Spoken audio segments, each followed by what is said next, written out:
First reading. A reading from the second book of Kings, chapter 2, verses 1 and 6 to 14. This is what happened when Yahweh took Elijah up to heaven in the whirlwind. Elijah and Elisha set out from Gilgal. Elijah said, Elisha, you stay here.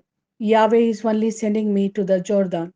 But he replied, as Yahweh lives, and as you yourself live, I will not leave you. And they went on together. 50 of the brotherhood of prophets followed them, halting some distance away as the two of them stood beside the Jordan. Elijah took his cloak, rolled it up, and struck the water, and the water divided to left and right, and the two of them crossed over dry shod. When they had crossed, Elijah said to Elisha, make a request, what can I do for you before I am snatched away from you? Elisha answered, let me inherit a double share of your spirit. Your request is difficult, Elijah said. If you see me while I am being snatched away from you, it will be as you ask. If not, it will not be so. Now, as they walked on, talking as they went, a chariot of fire appeared, and horses of fire coming between the two of them. And Elijah went up to heaven in the whirlwind.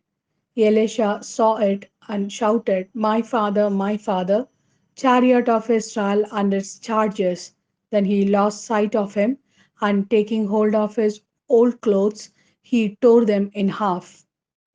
He picked up Elijah's cloak which had fallen, and went back and stood on the bank of the Jordan. He took Elijah's cloak and struck the water. Where is Yahweh, the God of Elijah? He cried. As he struck the water, it divided to right and left, and Elijah crossed over. This is the word of Lord. Thanks be to God. A reading from the Gospel according to St. Matthew, chapter 6, verses 1 to 6 and 16 to 18. Be careful not to parade your uprightness in public to attract attention. Otherwise, you will lose all reward from your Father in heaven. So, when you give alms, do not have it trumpeted before you. This is what the hypocrites do in the synagogues and in the streets to win human admiration. In truth, I tell you, they have had their reward. But when you give alms, your left hand must not know what your right is doing. Your almsgiving must be secret, and your Father who sees all that is done in secret will reward you.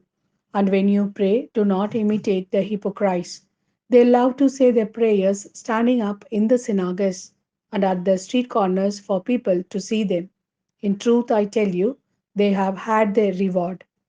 But when you pray, go to your private room, shut yourself in, and so pray to your Father who is in that secret place. And your Father who sees all that is done in secret will reward you. When you are fasting, do not put on a gloomy look as the hypocrites do. They go about looking unsightly to let people know they are fasting. In truth, I tell you, they have had their reward. But when you fast, put scent on your head and wash your face, so that no one will know you are fasting except your Father, who sees all that is done in secret. And your Father, who sees all that is done in secret, will reward you.